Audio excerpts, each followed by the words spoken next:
Hi, everybody. Welcome back to the WYL Take Ownership podcast, where we're all about taking ownership of your mental, your economics, and your community. I'm joined today by Richard Cantave. I want to make sure I get his name right, the founder of Haitian Nomad. And I'm grateful. I know Don Pierre Lewis, Director of Strategy and Revenue over at WYL, made the connection here. So really happy to be talking to you today, man. How you feeling? Pretty good. It's an honor for me to be here with you guys. That's love. That's love. I know. So you started Haitian Nomad in 2016, and I wanna use this conversation to highlight Haitian Nomad and the amazing work you guys are doing, while also bringing resonance to the craziness of what is today's world and the fact that we don't know what's next, right? We're just all trying to figure out the uncertainty and wade through it unto ourselves. So, how has COVID affected your business and you just like personally and professionally, all that? It's kind of been bittersweet. And I say this because, of course, it sucks that we can't travel. We have to cancel or push back a lot of trips. And then you have the catching up from all the clients that are already booked on trips, and they're looking for answers that you really can't give for sure. There's like that uncertainty, like on top of you, that you don't know what's going to happen next. At the same time, I think this is like the golden opportunity of like any, especially Black businesses like us, because of all the spotlight that's being put on us right now, with the whole situation happening, from the George Floyd situation and everything. There's been like so many like grants that came, just going out there and finding those that are specifically for Black-owned businesses or minority-owned businesses. That's like, it's almost like a once-in-a-lifetime opportunity. So personally, I've just been looking for different opportunities and looking towards like what's going to be next, and to try to get ahead of that, Yeah, no, I feel that 100%. I like to think of myself as a traveler. I do get out there quite a bit, but everything's virtually been halted. Like my entire COVID experience was in Buffalo, New York, out of an apartment up there, and then I just got to Brooklyn about a week and a half ago. But Right. it's we're in a time period where at one point travel, literally flights almost came to a standstill. Knowing how things have changed for you, what does the future look like? Like, are people, are you still completely in that uncertain space right now? Are people still waiting to hear back information on their trips? Or is there enough clarity right now to be like, okay, hey, we're going to set a date for August or September? Like, where does that currently stand? The good thing for me, at least, is that my clients, the people that travel with me, are not people that just, travel once a year for vacation. Mm-hmm. I did a good job building my base, where it's like actually people that understand and that travel as a lifestyle. So they're always on the plane. Like, this is not going to stop them from getting on a plane. And they're just waiting on like, okay, like I get more emails like, please let this trip happen. Like, they're happening, versus the ones that are scared and say, well, I don't know if I should travel. So Sure. What is, after all of this and, things kind of settle down, people are going to be eager to get out of here, especially like, we've been like trapped in our homes and can't go nowhere. In certain instances, you can't even leave the state, or you're going to be quarantined. So right now it's like you have to get ready for what's next. I do think there's going to be a lot of adjustments that need to be made, because, it's going to go from having to get to the airport 3 hours before to like 4 hours before, because there's going to be so many steps before you actually get on the plane and, can travel safely. Yeah. What for you? What got you involved in traveling? Like, why did you feel like it was so important to make an organization around this, and to highlight effectively the traveling journey of so many, especially people who look just like us? So it wasn't something that I sat down and planned, to tell you the truth. It's kind of like, I got inspired by a lot of different things. I love the book, The Alchemist, and I feel like when I read that book, it was almost like it was my story. We're constantly looking for the next big thing, the things that's going to work out for us and things like that. And all this time, being from Haiti and growing up in Haiti, like Haiti was that place that was going to put me on the map when it comes to travel, because I joined a lot of different travel groups. And what I realized is that there was nobody representing Haiti or even facilitating things for Black people to actually visit a place like Haiti, you know, which, you know, is the first Black nation, is the only Black nation that came out of a successful slave revolt. So that's our story. So it was very important for me to be that bridge to connect not just the Haitian diaspora, but like to bring a lot of Black people and show them like this is what we can do when we put our minds together, you know? Yeah. And from there, I remember seeing a quote by Tyler Perry that said, like, when it comes to business, once you can do something in one place and you're successful at it, try to replicate that in another place and then, you know, keep going. So from visiting different places, I pretty much decided that, well, I know Cuba very well, so I got connections there, so I'm going to do the same thing there. Same thing for Cambodia and so on and so on. And it became very clear to me that I could combine two of the things that I love the most, which was travel and giving back. And I can do it on my own schedule and write my own checks. So, boom, here I am. So I gotta unpack a little bit on that story. So you had mentioned before, though, you were looking at different travel groups and joining them and seeing what was missing, realizing even from a nationality perspective, Haiti was left out of the conversation. The itch to travel, you know, I know friends that are like, I just don't have the itch at all. Like, where do you think that comes from for you? I think sometimes a lot of it is a lack of exposure. You know, even here traveling in New York, sometimes I go to different places and I'm like, how can people just be happy just staying in this one place? You know, not even wanting to see other parts of New York.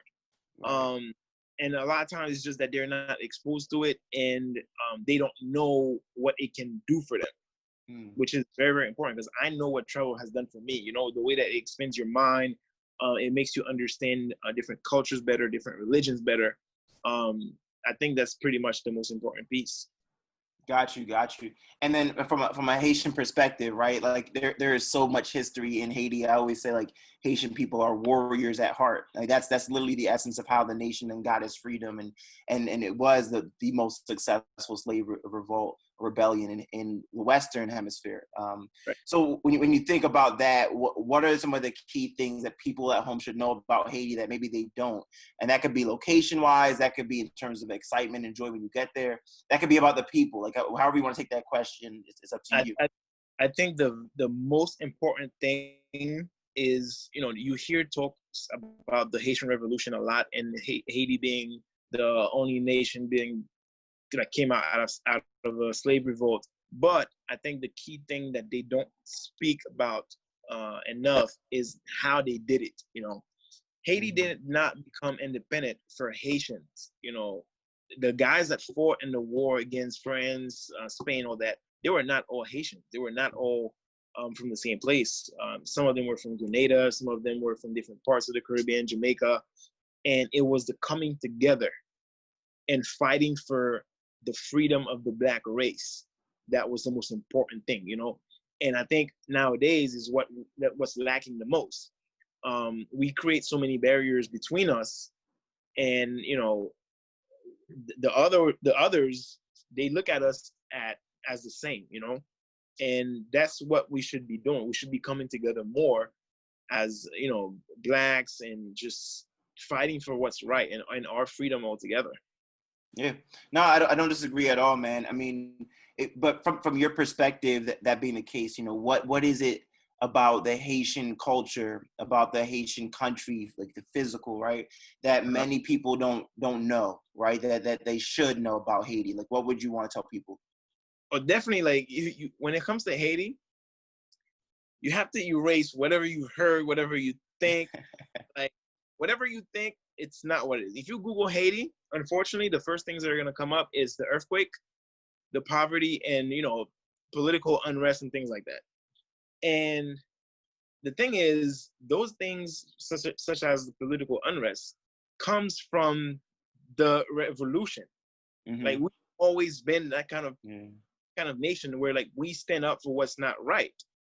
But, you know, people flock to DR and they see like the beautiful beach and it's the same island, you know?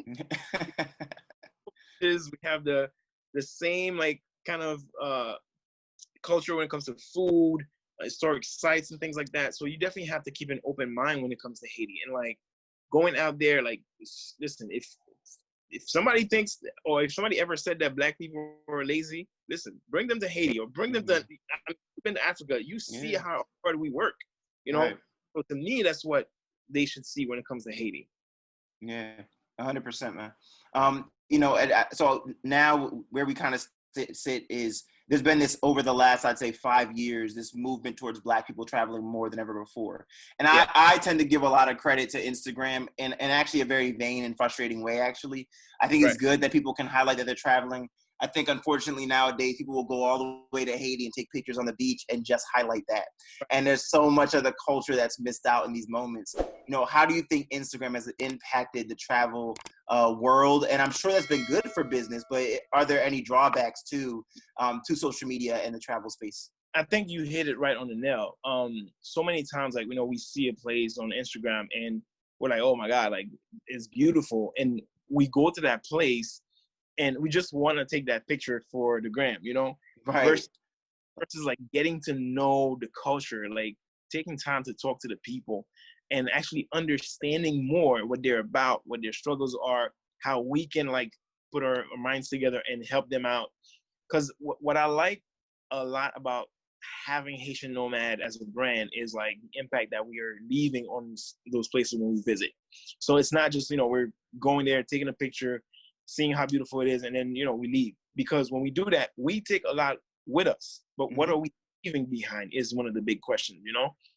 And for me, when I thought about, you know, ways of us giving back and how we could pay it forward, we came up with this little plan where, you know, when it's big groups and we go to restaurants, you know how it is when it comes time to pay and like, you know, everybody has to calculate things. So we came up with a system where we collected the tips ahead of time. Like on the first day of the trip, we know how much the tip is going to be for the whole week. We collected everything. And that way, when everybody visits the restaurants or a place, you know, instead of us sitting here calculating things, we already have the tip that we're going to leave. And what ended up happening is we realized that sometimes at the end of the trip, we end up with like $100, $120 out of that pile of tips. And it's like, okay, what do we do with that? Are we going to give each person back $2 and stuff like that? And by that time, they forget about it. So what we started doing is I found this organization called Kiva, and they came up with a concept where you can pretty much go on the website and you find like entrepreneurs, local entrepreneurs in all these countries that you can make loans to. And the loans are like small loans of 1%. So we take that money and we loan it to somebody in that culture, the place that we visited or whatever, and they pay it in installments. So as they pay it back with the interest, we use that interest payments to pay it forward to somebody else in another country. So $100 grows and helps out like so many different people in so many different places. Got you. And so, all right. So I love that about your business model is it built into it is the ability to give back, is the ability to leave a positive mark, you know, where you were. Talk to me about the fun, right? Like how do y'all turn up? You know, you got to break it down for the people at home. Like how many people are on these kind of trips? If you're talking about $120 in tips divided, you're giving $2 back. I'm thinking at least 60. So like, talk to me. What does the fun look like? When has it gone wrong? When has it gone right? Like, what does that look like? This is where there's levels to it, you know? Tell us the levels. Tell us the levels. Yeah. So when I first started Haitian Nomad, I was kind of like conscious about budget. You know, people don't want to spend too much money. So you have to set different price levels. And going to Haiti, you know, we go to Haiti, we rent out yachts, you know, we do like the local parties, they get to see the local bands and stuff like that. So you have that level of small, like kind of like, I want to say backyard party kind of thing, right? And then you have a trip to Egypt, for example, where we did like, it was almost 100 of us. And we pretty much chartered an entire ship down the Nile River. So we have an entire ship, it's New Year's Eve, so you can imagine everybody's decked out in like traditional clothing, sell popping bottles for New Year's Eve and things like that. And for certain people that, that's like, oh my God, that's amazing. And top level, which is our annual trip to the French Riviera, where I have a friend who owns a house overlooking Saint-Tropez, and pretty much like a whole bunch of Black people in this mansion, and you literally get the eyes like, who are those people? Like you were trying to figure out. And then next thing you know, we're on a yacht in the middle of the Mediterranean. Our transfer is between the house and the helicopter, and the airport is through helicopters. So we definitely turn it up. No, that's love, man. I love hearing that, because so much of travel, I mean, yes, you're learning, you're all the things, but also you just want to turn up sometimes too. Like, right. I was in South Africa this past Christmas and the New Year's, and we did like an all-white party at a mansion, and it was sick. I mean, it was sick to me because it was all Black people with such diversity amongst Black people. Like, I even felt like it was. At one point, I'm talking to two cats from South Africa, and we're like hanging in the pool, and they were like, "Yo, like, so you're American, but like, where's your family from?" Like, all right, Nigeria and Barbados. Like, what's Nigeria like? So here I am as a first gen in America explaining what Nigeria is like to South Africans, and I was like, I love that, because the way it is highlighted in American culture is Africa's all this one homogenous like space. So you would guess South Africans knew what the food was in Nigeria, or South Africans knew what the culture was like. But if they're not in that country and they're hundreds, not thousands of miles away, they don't, right? So travel is such a powerful and cathartic thing for people. I mean, it's an area to turn up and not necessarily always have the restrictions of where you are at home.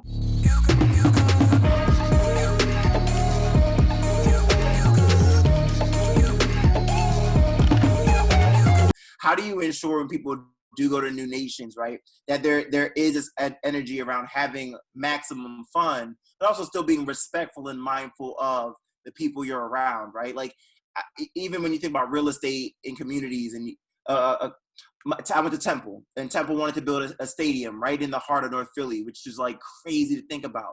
But neighbors were pointing out, like, I don't want drunk college kids pissing on my property, right? Or throwing trash or bottles in the street.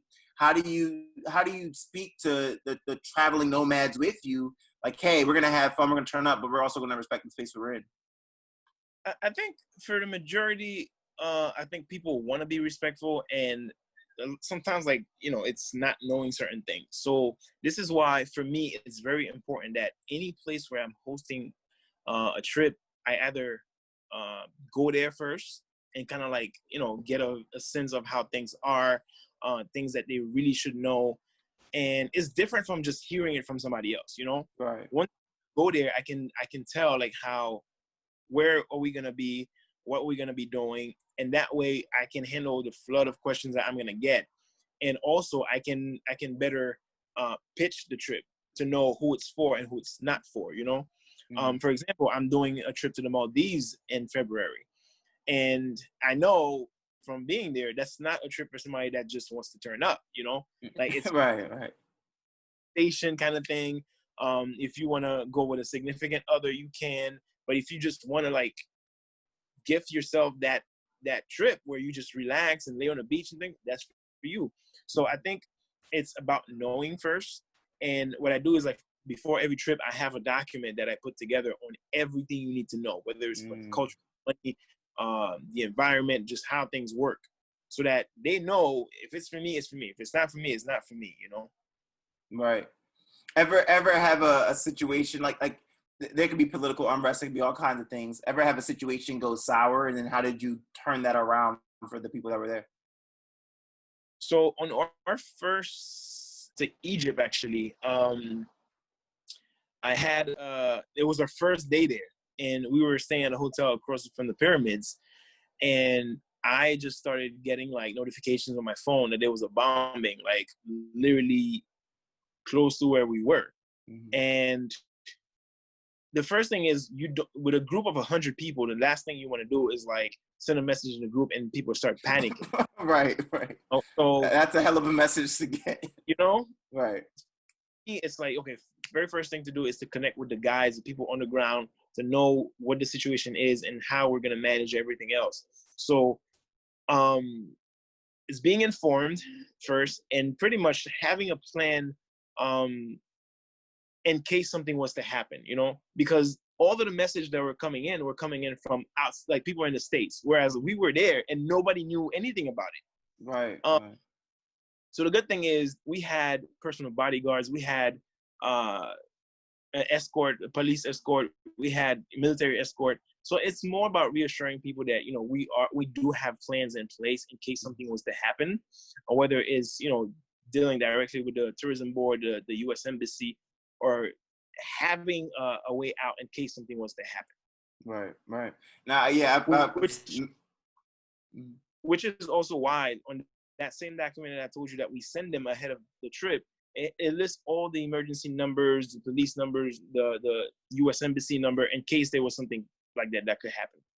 Yeah, and that's so important. Like I spent time in Israel a couple summers ago, and I remember while being there, we're touring all the areas of Israel that you're often told not to go, but we're given a lot of security and whatnot in that process. And as things are happening, as the fighting continues a lot, because there's a lot of issues between Palestinians and Israelis, and I think sadly the Palestinians are picked on a lot in that process, and have been for quite some time now, at least the last 80 years. But I remember while I was there was a lot of notifications and messages I was getting from people in the States about my experiences there and what was going on. And I'm like, we're not even noticing any of this stuff happening. I mean, you're kind of like insulated from it. It doesn't mean it's not real, but it's just like, it's treated differently when you're there. And my most recent experience in Nigeria, I was in there's this new part of Nigeria, part of Lagos that they're building up. And it's like they dredged a ton of water to create like this new island, which is like supposed to be this mini Dubai for Nigeria. I think time will tell.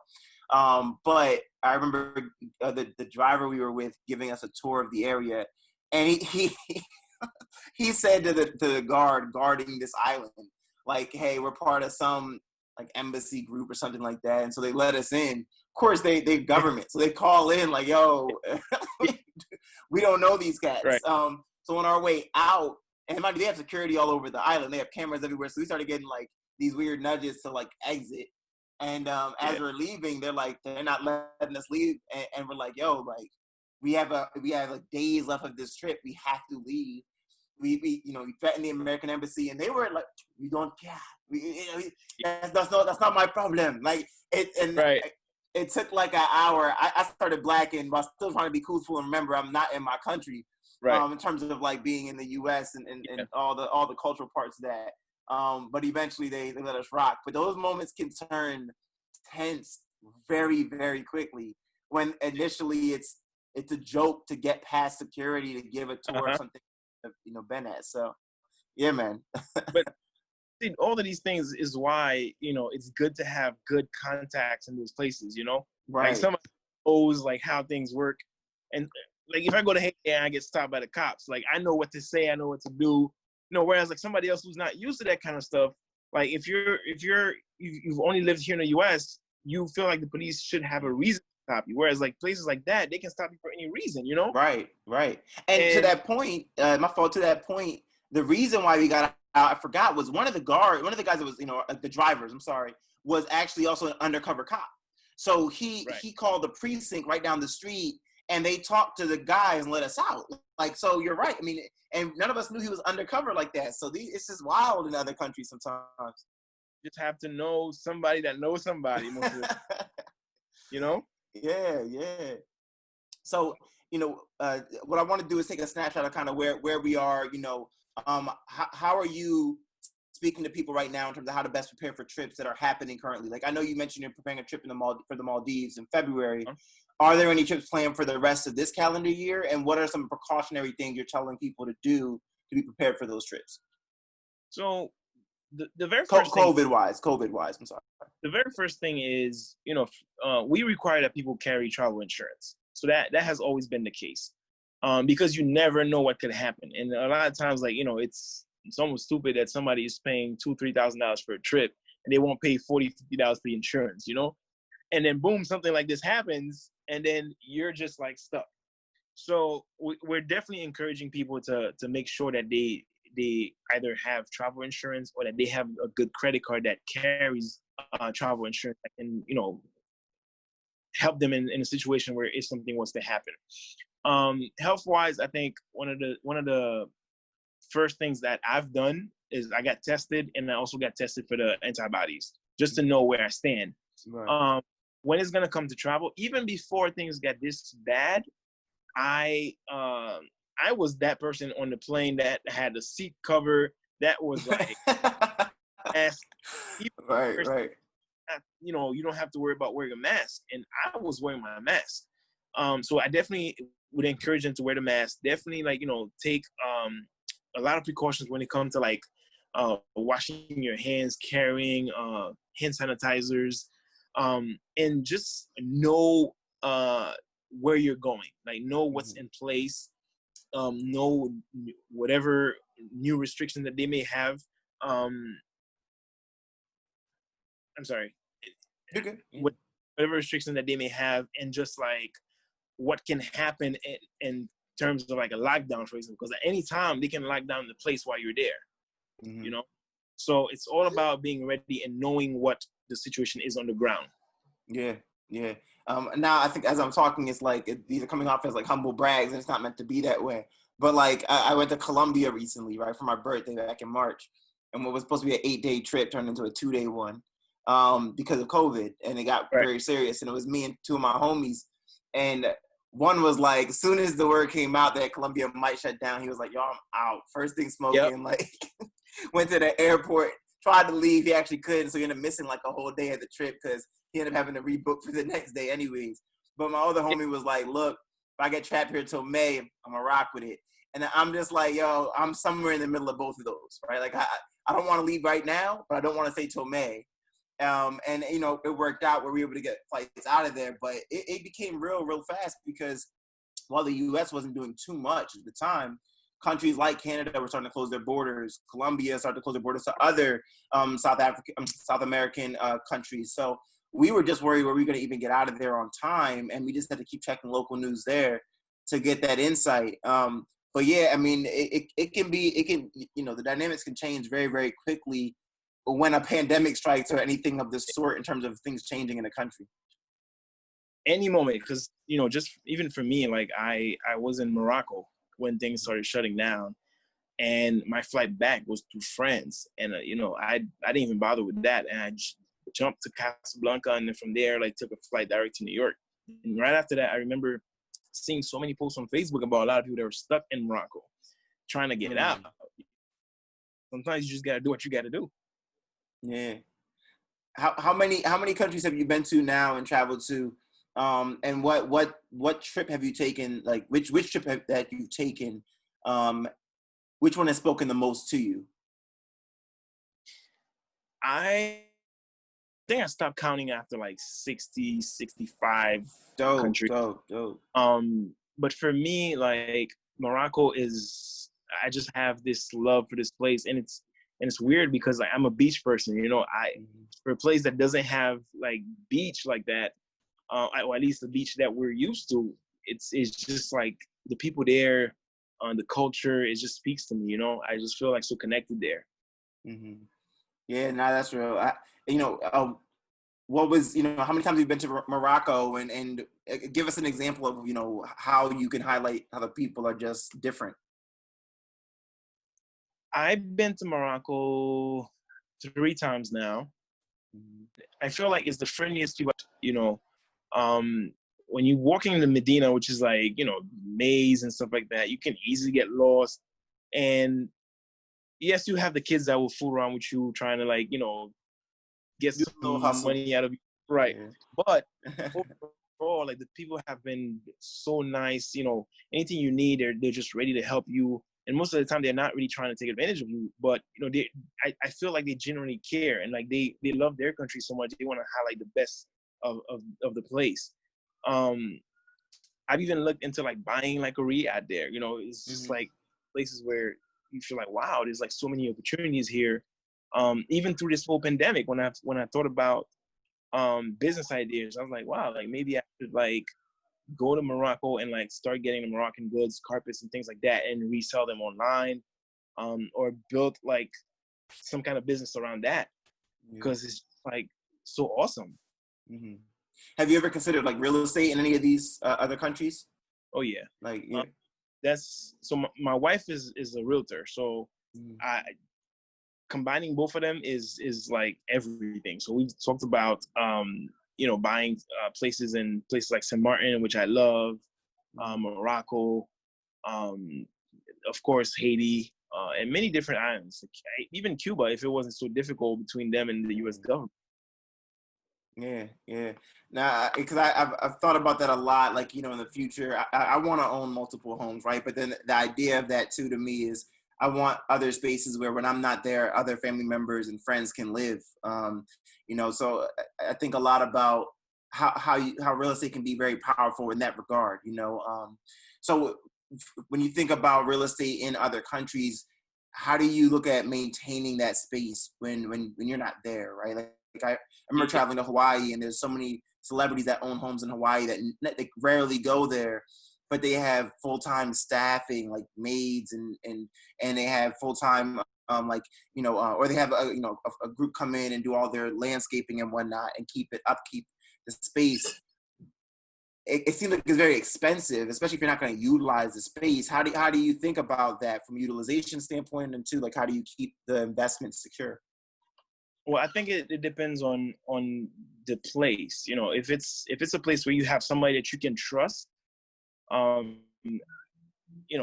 that's one way. But other than that, I remember places like Saint Martin. We thought about it. We spoke to like different companies, and they would pretty much take charge of the whole management of everything.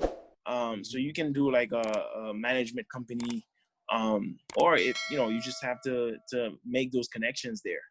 Mm-hmm. Yeah. So what's next for Haitian Nomad? How do you guys bounce back amidst COVID? And how do people also connect and find out what you guys are doing next? So I'm a Haitian Nomad on all social media platforms. You can go on the website, which is haitiannomad.net. Next, we're of course we're looking for ways to do it bigger when people start coming.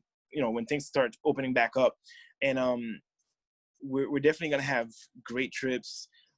We're looking forward to exploring more of Africa. One of the things that I set to do next year was to trace our roots, which for us, especially Haitians, our roots are mostly in places like Benin, Togo, even Nigeria, and there's, like you were saying at the beginning, there's a lot of things that people don't know about Haiti and the connection to Africa. And one of the things that I talk to people a lot is for everybody that's seen the movie Black Panther, when you look at the women warriors that were protecting the king, those are the former warriors of Dahomey, and the Haitian Revolution, the main hero of the Haitian Revolution, his aunt was one of the warriors of Dahomey who taught him the military tactic and that helped him fight the war. So things like that are just amazing. And on a historical context, like I want to learn more about them and have a lot more people visit the continent and explore it more. No, that's absolutely real, man. Like I was pulling it up right here because I was reading about it this past weekend. But it's like the Kingdom of Benin, and learning more about within Nigeria, it was like this idea of a perfect city that when colonizers were coming to, the fireworks are starting in Brooklyn, so bear with me. But Yeah. what colonizers, as colonizers were coming into Africa, they would see this city with these perfect roads, with people treated each other with such respect. And the power of the city was like exemplified in terms of what it really meant to the area. And a lot of people feel like Black Panther, that Wakanda was based off of that city because of its ability to be so advanced in terms of technology and whatnot. And so when you have folks like the Portuguese, the British coming down and them seeing this city within Nigeria at the time was not necessarily constituted as such, they were in absolute awe, because this was a time where there was a lot of issues with more just dirtier things in Great Britain, for example, or a lot of issues with like different illnesses and whatnot. And these cities did not have that. Right. So, travel does open your mind to such amazing things. If you had to think off the top of your mind, I would love for you to give folks at home the best place you could recommend for a romantic getaway, best place for a guy's trip or a girl's trip, and then best place to turn up. And then last but not least, and I'll walk you through those. And last but not least, the best place to like discover yourself. Like where do people talk a lot about Bali and going there and getting more centered, right? Like so if you had to rattle them off, what would they be, or the places be that you mentioned? For a guy's trip, I would definitely say Southeast Asia, somewhere like Cambodia, but mostly Thailand. Because you see a lot of for a romantic getaway, it's kind of tricky, but it depends on your budget. I would definitely say, if you want to do somewhere like the Maldives, you can. But surprisingly, there's a place in the north of Haiti, in Cap Haitian, which is like this beach that's like nested, amazing bay, and you're disconnected from everything. So no social media, no phone connection. The house is literally like on the water. Your room opens up to the beach. I think that would be amazing as far as a romantic trip. Turn up, again, it depends on your level of turning up. I mean, sure. You got big money, you could do the French Riviera. But if you could do it on a budget in Southeast Asia also, like you said, Bali, Southeast Asia during New Year's Eve, places like Cambodia. Over on this side, I would even say Colombia, like you mentioned, is a place where they just know how to turn up, they know how to have fun, just have a good time in general. Yeah. And then a place for like self-discovery, where would you recommend going to like get centered with yourself? I personally, I would say Cuba. Okay. And I say this because Cuba pushes all your limits. You don't have your phone. You might not find like all the food that you're used to. You have to learn some things on the go. So things like that will pretty much like tell you a lot about yourself, and you don't know language. You can't really look up on your phone. So you just have to find new ways to do things. So I think it's a great place to start. Awesome, man. Well, Rich, I want to thank you so much for coming through. Everybody go follow Haitian Nomad and also connect with them. Hop on their next trip. I might be reaching out to you for a new trip as well, because Maldives in February sounds pretty sick. But thanks so much for joining the show, bro. This has been great. Dom, thanks for making the connection. Franz, thanks for producing in a stellar fashion per always. Again, for Rich, this is Ofo. Thanks for joining us today on the WYL Take Ownership podcast, where we're all about taking ownership of your mental, your economics, and your community. Peace.